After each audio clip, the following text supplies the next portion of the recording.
Fala Corinthians, tudo certo? Seja muito bem-vindo ao canal, aqui é o Alisson, canal Corinthians Talk. Começando agora, a gente já tá com quase 14 mil inscritos, então se junte ao time. Se você ainda não faz parte, se inscreva agora mesmo, deixa o like, comentário aqui embaixo do que você gostaria de assistir no canal. Tem um vídeo de opinião, um vídeo de notícias, vídeo react, como será o caso desse vídeo onde a gente vai observar o que o Jorge Igor, um comentarista jornalista esportivo que eu acho muito imparcial e sempre muito lúcido nas suas análises. Ele fez um vídeo sobre o Coringão e vamos ver o que ele tem a dizer. Bora lá, já estamos aqui então, já inscrito, deixamos o like, tudo certinho. Vamos ver, eu sempre gosto de deixar aqui, já tá, 1.25, pra gente não assistir uma velocidade legal. Jorge, você acredita em justiça no futebol? Quem me acompanha há mais tempo sabe que eu considero esse conceito muito relativo, nem sempre aplicável, mas assim, não tem a menor dúvida que nesse confronto entre Corinthians e Fortaleza na Sul-Americana, a goleada no agregado explica muito bem, desenha muito bem o que foi a superioridade de um time em relação ao outro dos 180 minutos. Ah, não, o Corinthians amassou, pô. Quem falar que foi injusto, até o técnico deles chegou na coletiva e disse que foi amplamente dominado nos dois jogos. É um Corinthians mais confiante, é um Corinthians num momento muito positivo, para desespero daqueles que não gostam de tratar de notícias positivas nos rivais, mas aí não é jornalista, é torcedor. Ih, sentiu uma farpa ali? Mauro César, será que a carapuça serve pro senhor? Muito por aí. E é um Corinthians botando grana no bolso. Momento muito positivo. E um Fortaleza que me decepcionou bastante no confronto. Mas... Cara, o Corinthians recebeu, se eu não me engano, quase 50 milhões já em premiação, tanto de Sul-Americano quanto Copa do Brasil. Importantíssimo para esse ano, que a gente tá fazendo uma reformulação, qualificando o elenco e, consequentemente, a folha salarial também dá aquela crescida, né? Bastante mesmo. Vamos falar disso aqui no vídeo. Like, se inscreva, ativa o sininho nessa quarta-feira, rumo a 240 mil inscritos por aqui. Eu já tô inscrito pra todo mundo. Com certeza. E é o seguinte, hoje tem Libertadores, tem 2 confrontos brasileiros. Vamos deixar lá o merchan, para você dentro da Jorge AG. Igor. Meu link tá aqui, você acessa apontando a câmera para esse QR Code e tem um bônus de boas-vindas. Nós não temos nenhum patrocinador. Se você quiser patrocinar o canal, confere aqui embaixo, tem o Seja Membro. Também para você fazer a primeira fezinha de graça, beleza? QR Code na tela.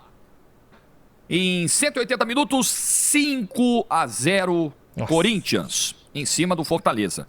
Terceiro colocado do Campeonato Brasileiro. É a primeira coisa que deveria nos chamar a atenção aqui. O Corinthians fez um confronto sólido, seguro, superior contra o terceiro colocado da Série A. Mas eu faço pós-jogo. Ah, mas é contra o Atlético Goianiense. Vai comemorar a vitória contra o Lanterna. Um time que briga para ser campeão brasileiro. Um time que chegou muito perto do título da Sul-Americana no ano passado. Que tratava a competição com enorme importância. Então, eles poupando para jogar a Sul-Americana e nós colocamos um time misto nos 2 jogos. 5-0. O Corinthians não eliminou qualquer um. Fim de semana aqui, eu fiz um vídeo tratando da evolução do Corinthians porque eu me proponho a falar de desempenho. Eu me proponho a falar de jogo. Eu me proponho a falar de caminhos para as vitórias e não necessariamente do resultado em si.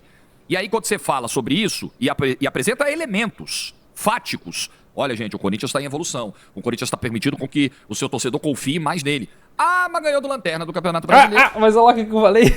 É isso que os caras vêm comentar exatamente aqui no vídeo do canal, pô. Ganhou de ninguém. Ok, o que falaremos então do confronto contra o Fortaleza? O que falaremos dessa sequência de vitórias do Corinthians, da atuação contra o Flamengo, por exemplo? Uma excelente atuação em Itaquera. Exatamente. Esse time está em evolução. Rivais gostando ou não, jornalista torcedor gostando ou não. Mauro César, foi pra você, cara. É essa. Esse time está em evolução. Então é a primeira coisa, né? Eliminou o terceiro colocado da Série A de maneira contundente. O Corinthians já tinha sido superior no primeiro jogo, com uma bela atuação do Coronado, finalizando mais, tendo mais posse de bola. Já foi melhor em todos os aspectos no primeiro jogo. E ontem ele faz um primeiro tempo de controle. Primeiro tempo arrigou 3 chances de gol. 2 pelo Corinthians, a primeira na pressão do Yuri Alberto. Precisamos falar de Yuri Alberto nesse vídeo aqui. Esse vídeo aqui se renderá ao momento de Yuri Alberto. Com 11 minutos ele faz a pressão em cima do Cardona, na entrada da área, a bola sobra pro Coronado e o João Ricardo tem que fazer a defesa. E aos 26 o Breno Bidon tem uma chance também, ele bate cruzado quase na linha de fundo, o João Ricardo toca com a pontinha dos dedos. Foram as 2 chances do Corinthians no primeiro tempo. Daqui a pouco no final do vídeo eu falo especificamente do Fortaleza. O Corinthians cozinhou o jogo, né? Claramente conseguiu segurar, deixar o jogo na temperatura que ele gostaria. A gente já tava com 2-0 no placar. E o segundo tempo foi um presente. Mas foi um primeiro tempo muito de controle. O Fortaleza dava muito espaço, o Corinthians conseguia circular bem a bola, finalizou mais do que o Fortaleza no primeiro tempo, mas sem a necessidade de colocar um ritmo muito forte. Então a coisa estava ali segura, defensivamente. O time Caramba, Jorge, pensamos igual, hein? sofreu pouco, Fortaleza, né, não chegou tanto. Trabalhou a bola como quis, teve espaço para isso e levou o 0-0 para o intervalo. Então, primeiro tempo de controle e administração do Corinthians dentro da Neoquímica Arena. Volta o segundo tempo, volta o jogo do segundo tempo, o Fortaleza veio diferente e ora, né, tinha que ser assim mesmo. O Vojvoda fez lá 3 trocas, o time começou a finalizar, começou a botar o Hugo para trabalhar. Então você pega aqui, ó, com 8 minutos de jogo, o Hugo Souza já tinha feito, no segundo tempo, né? Com 8 minutos do segundo tempo, o Hugo Souza já tinha feito 3 intervenções, 2 defesas e uma bola que ele teve que sair desesperado num carrinho para evitar que o Renato Kaiser chegasse. Era o Renato Kaiser no lance? Eu tô anotando porque é tanto lance na cabeça que a gente esquece. Isso com 8 minutos. Breno Lopes do carrinho. Então, isso com 6 minutos. E aos 8 tem o lance do Renato Kaiser, o segundo lance do Renato Kaiser no jogo. Ele que perdeu só que o gol, aí né? ele chuta pro alto. É verdade.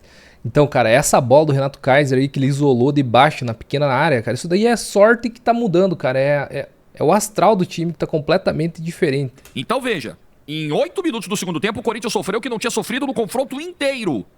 E aí aparece só. a dupla. Yuri Alberto e Romero, contestados, criticados. Yuri Alberto, especialmente por mim. O que eu penso do Yuri Alberto? Desculpa, Yuri, e por mim também, pô. Desenvolvendo um pouquinho mais o que já disse em outros vídeos aqui. O Yuri Alberto, para um centroavante, para um cara que joga na função de 9, para um cara que precisa definir jogadas, precisa do toque final, da conclusão, ele tem uma taxa de conversão baixa. Se o Yuri Alberto aproveitasse todos os passes que ele recebe do Garro, por exemplo, todas as oportunidades que ele tem na cara do gol... Putz, talvez não teria no Corinthians mais, né, cara? O Yuri Alberto teria tranquilamente mais de 30 gols na temporada. Ele não tem nem 20, né? Ele tem 17. E chegou a 6ª assistência ontem. Ainda assim, ainda com os erros, ainda com a taxa de conversão deficiente, o Yuri Alberto é um jogador importante para esse Pô, tem mais gol que o Caleri, por exemplo. ataque do Corinthians. E nesses 2 últimos jogos, apareceu uma faceta garçom, distribuidora do Yuri Alberto, que foi muito importante. Cara, algo importante comentar aqui. Eu gosto de colocar esses adendos. O Yuri Alberto, ele tem quase o mesmo número de jogos que o Roger Guedes, tem o mesmo número de gols pelo Corinthians, porém ele tem mais assistência que o Roger Guedes. Então, se for fazer um levantamento geral, ele participou de mais gols do que o Roger Guedes no Corinthians. A gente pega muito no pé do Yuri Alberto, porque ele, comete aquelas bizarrices que só ele consegue fazer, aqueles chutes bizarros, aquelas atrapalhadas, sabe? Trupicar mesmo na perna. Isso daí que acaba criando um meme em cima do Yuri Alberto, mas ele é bom, pô. Muito importante para a classificação do Corinthians ontem, para a vitória do último fim de semana. E um entendimento com o Romero, que vai sempre te entregar, às vezes não vai te entregar lucidez, inteligência, jogada plástica, às vezes não vai. Mas ele vai te entregar luta, ele vai te entregar gols dentro da Neoquímica Arena. Ele tá perto de bater 40 gols dentro da Neoquímica, é uma coisa realmente impressionante. E aí, depois das 4 chegadas do Fortaleza, 2 defesas do Hugo Souza, uma intervenção de carrinho do Hugo Souza fora da área e um gol perdido pelo Renato Kaiser dentro da pequena área. Depois desse abafa, desses sustos, os únicos sustos que o Corinthians tomou no confronto, a dupla de ataque vai lá e resolve. O Martínez roubou a bola, o Yuri Alberto foi acionado, deu um giro espetacular e percebeu o Romero livre do outro lado, fez uma inversão na medida. O Romero chega, tira o Felipe Jonathan pra jogada, tira da jogada, bate no canto, faz 1-0. Acabou o confronto. 9 minutos do segundo tempo, toda aquela chama que o Fortaleza tentou colocar no jogo, acabou. Podia ter acabado nos 10 minutos do primeiro tempo, né? Se o Coronado tivesse aproveitado aquela bola que o Yuri mordeu. Morreu, 3-0 no agregado, o Corinthians não ia perder essa classificação de jeito nenhum, como acabou não perdendo. E aí a dupla aparece de novo, 4 minutos depois. O Bidon sai jogando, o Yuri Alberto já faz um deslocamento super inteligente para receber essa bola em profundidade, o lançamento vem para ele, e aí mais um. A dupla resolveu o jogo hoje dentro de Itaquera. E aí que tá, por que o Yuri Alberto tá jogando melhor? Eu acredito justamente por conta dessa alternância, que o Romero tá fazendo mais centroavante fixo e o Yuri Alberto, justamente como ele falou, se deslocou bem para receber a bola, ele joga muito melhor de frente pro gol do que de costas fazendo pivô. Alberto e Romero, como tinham feito no segundo gol contra o Atlético Goianiense no fim de semana. Naquela altura do jogo, praticamente sacramentando a classificação e possibilitando minutos depois a entrada do Memphis. Hoje o roteiro foi muito parecido, porque sai o gol aos 13 minutos e o Memphis entra aos 19, mais ou menos na mesma faixa que entrou sábado, com o jogo resolvido. E tem tempo para assistência do Memphis. A primeira participação direta para gol do Memphis Depay com a camisa do Corinthians numa jogada de linha de fundo. Lançamento do Garro, que entrou junto com o Memphis. E aí o Memphis faz o cruzamento para o Pedro Henrique. Ficou até a dúvida lá se ele estava atrás da linha da bola ou não, mas estava. O pé dele estava atrás da linha da bola. E aí o Memphis já anota aí sua primeira assistência com a camisa do Corinthians. No sábado ele teve a chance de abrir o placar, de fazer o seu primeiro gol, de fazer o 3-0, que parou do pé do goleiro do Atlético Goianiense. Seria a primeira participação para gol. Hoje ele entra, aos poucos vai entrando e é por aí mesmo. É um aproveitamento inteligente de um jogador que ficou fora dos gramados dos últimos 2 meses, desde a Eurocopa. É importante que ele entre em situações mais controladas de jogo, como foi nessas 2 ocasiões, que vá sendo aos poucos jogado com mais minutos a esse ambiente de Itaquera, de entrosamento com o grupo. Perfeita até agora a chegada do Memphis, perfeita a gestão que está sendo feita pelo técnico Ramon Dias. Outra coisa até acrescentar, principalmente qualidade do gramado, cara. Na Neoquímica Arena a gente tem certeza absoluta que por conta disso ele não vai se contundir. Então começa a dar minutagem pra ele ali, pô.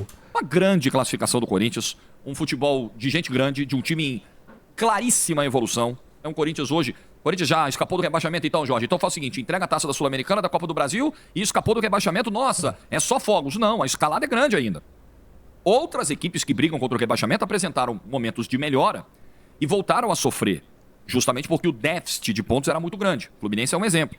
O Corinthians pode ter de novo uma oscilação até o final e de novo ficar numa situação de zona de rebaixamento. É uma areia movediça isso, né, cara? A zona de rebaixamento é absurda. Você tem que escapar dela o quanto antes, porque ficar nessa luta, nessa briga, parece que você nunca sai, cara.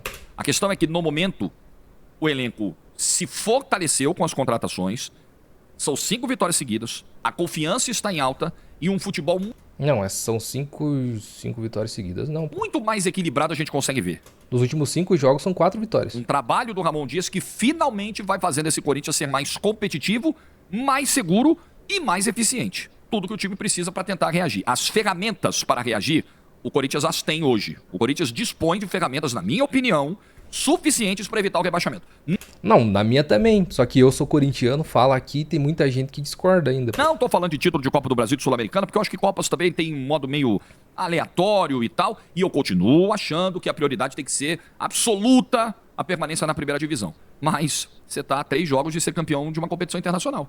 2 jogos contra Racing ou Atlético Paranaense, vamos saber amanhã, o adversário do Corinthians na semifinal, e uma decisão em jogo único. Na Copa do Brasil são 4 jogos. Por que não? O nível de competitividade está aumentando justamente no momento em que as competições vão afunilando. Eu sempre fui mais conservador aqui nos vídeos. Imaginava que o Corinthians deveria, se não abandonar, que seria um termo muito forte, entregar classificações, isso não se faz, mas assim, deixa isso em último plano, foca... Mas é o que estava sendo feito, né, pô? Colocando time misto, quem tava com o mínimo de deficiência física ali, ou que tivesse a mínima porcentagem de sofrer uma lesão por conta de desgaste, não tava entrando no jogo, pô. Só no brasileiro. Mas o Corinthians está conseguindo fazer algo que me surpreende. Melhorar no brasileiro, crescer no brasileiro e continuar competitivo nas Copas, mesmo rodando. No primeiro jogo não tinha André Ramalho, não tinha Garro, hoje o Garro ficou do banco. E mesmo assim, fazendo essa gestão, né? Contra o Juventude, poupou vários titulares em Caxias do Sul, colocou uma escalação mais forte aqui e virou. Contra o Red Bull Bragantino, nos 2 jogos, e teve momentos de time mais fraco aqui, time mais forte ali. Tá conseguindo fazer essa dosagem, isso é mérito da comissão técnica do Corinthians. Preserva o aspecto físico e mantém o time competindo, mesmo sem força máxima em alguns jogos de mata-mata. O momento realmente é muito animador pro torcedor do Corinthians. E grana entrando. É mais dinheiro que entra. Somando tudo de premiação na Sul-Americana até agora, o Corinthians já arrecadou na casa de 19 milhões de reais. Com a classificação de ontem, mais 4 milhões e 300 mil no bolso. Fora o que já arrecadou de premiação na Copa do Brasil, na casa de 10 milhões. É dinheiro que vai entrando para um clube que precisa. Cara, se eu não me engano, eu tinha visto uma matéria com 40 e poucos milhões. Um clube que precisou fazer investimentos, precisou ser ousado do ponto de vista financeiro, precisou correr riscos, mas é como eu digo. Você precisa se planejar para não ter que gastar como um louco no meio do ano, depois de fazer bobagem no início do ano. Agora, chega um momento em que você também faz as continhas, né? O que é pior? Inflacionar, entupir essa folha no segundo semestre, com um gasto que não estava planejado lá no início, ou cair para a segunda divisão e ter um prejuízo muito maior, e ter uma frustração de receitas e uma perda de arrecadação muito maior para 2025. O Corinthians se viu entre a cruz e a espada. E está conseguindo se virar para pelo menos terminar 2024. Não dá para falar em 2025 se cair em 2024. Infelizmente, isso não é o que eu vou pregar jamais. Eu jamais vou bater palma para a gestão do Augusto Melo por isso. A gestão de um presidente que entrou completamente perdido. Não existe isso de, o 2025 a gente vê depois. Vamos torrar todo o dinheiro que tem que torrar em 2024, vamos fazer todas as loucuras que tem que fazer em 2024, dane-se em 2025. Sou totalmente contrário a isso. Só que o Corinthians entrou num modo em que ele precisava meio que agir assim. Mas calma lá, em partes também, né? Porque, segundo o levantamento que a própria diretoria colocou como transparência, a gente inclusive saiu no azul nessa janela do meio de ano. A gente mais recebeu por vendas do que investiu com contratações. É que foram nomes de impacto, mas muita gente chegou a custo zero, apenas pagando salários, e o maior deles, que no caso o Memphis, seria inclusive bancado no 80% pela patrocinadora Master Esportes da Sorte. Então... em 2024, porque fez muita bobagem no início do ano e se colocou nessa situação. Então vai acabar sendo, né? O que não é ideal, acabou sendo o único possível pro Corinthians. Arrisca tudo em 24 e vê o que acontece em 25. Aí é uma outra história e vai ser preocupante, tá? Mas pior ainda será pôr uma queda pra Série B. E o Corinthians tem tudo pra evitar. Aí já discordo um pouco, Jorge. E agora, amigão, é semifinal do Sul-Americano. Alguém duvida do Corinthians em evolução? Eu coloquei esse título do vídeo do domingo. Eu não duvido. Sinceramente, com o que o campo tá me mostrando, com os jogadores que o Corinthians tem, com o trabalho do Ramon Dias, eu não duvido. Agora, não posso dizer o mesmo do Fortaleza na briga pelo título brasileiro. Do Botafogo pra cá, o Fortaleza tem, daquela derrota do Newton Santos 1-0, o Fortaleza tem mais atuações ruins do que boas. Boa foi o 4-1 agora contra o Bahia, né? Com uma boa atuação individual do Marinho. E o que deu margem pra eles acreditar que fariam o mesmo aqui, hein? E tal. Mas é um Fortaleza que decepciona, de novo. O confronto inteiro foi decepcionante. Primeiro jogo de Lucero apagado, Pikachu apagado, meio campo sem criar nada, laterais inofensivos, time desconectado. Aí o Vojvoda com 10 minutos do segundo tempo faz 3 alterações, o panorama não muda. Isso foi o primeiro jogo. Ontem, pior ainda. Me estranhou não escalar Pikachu, Lucero, né? Um Fortaleza que não conseguia atacar, dava muitos espaços ao Corinthians, só tem uma chance no primeiro tempo com o Zé Wellison. O Pikachu contra a gente é o Messi, cara. Volta mais desesperado do que voltou na ida, porque o Vojvoda faz 3 alterações de cara na volta para o segundo tempo, e aí o Fortaleza tem os seus únicos bons 8 minutos no confronto. Que são as chances que eu anotei aqui, que eu já falei um pouquinho no bloco ali, onde destacava a atuação do Corinthians, mas que vale a gente destacar novamente aqui, porque... talvez não fosse o Hugo Souza, o goleiro que é nessa trajetória do Corinthians, o Fortaleza poderia ter tido melhor sorte no confronto. Se com 1 minuto de jogo entra a bola do Renato Kaiser, o confronto poderia ter sido outro. Cara, a Copa do Brasil é sinistro.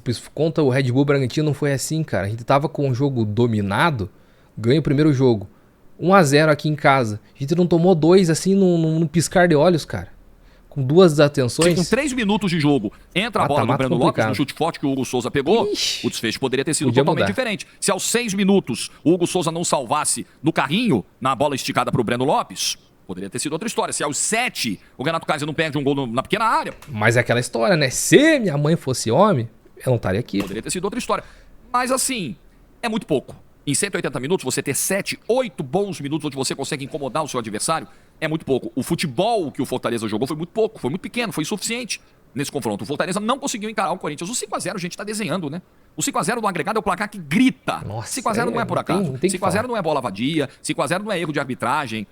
Seriam 5 erros, 4 erros. 5-0 não é lance fortuito. 5-0 não é golpe de sorte do adversário, 5-0 é 5-0. O Fortaleza tomou um 5-0 no confronto. Simples assim. Brigando pelo título brasileiro e com condições, e com a Sul-Americana como um sonho, como uma obsessão. Mas foi uma atuação pobre. No jogo de ontem, individualmente, alguns jogadores também não chamaram a responsa, não puderam fazer a diferença. Marinho não estava numa boa noite. Felipe Jonathan sofreu muito na marcação, até caneta tomando, sofreu muito. Em gols do Corinthians, nos 2 primeiros, por exemplo, você pode falar ali de uma atuação muito ruim do Felipe Jonathan.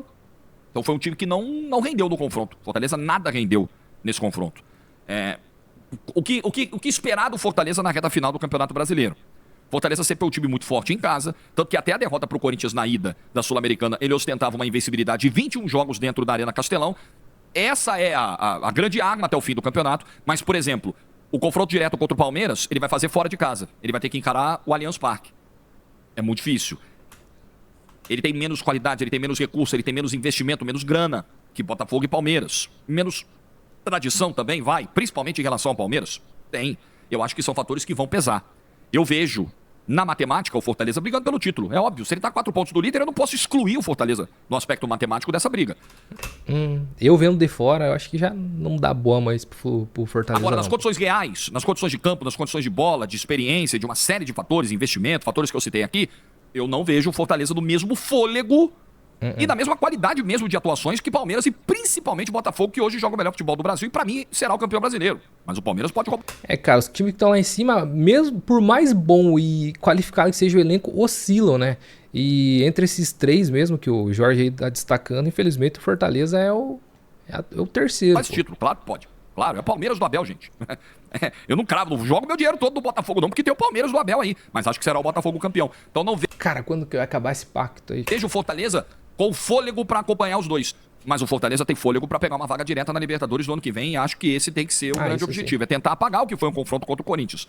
Difícil. Acho que é mais tirar lição do que apagar. Mas preocupa.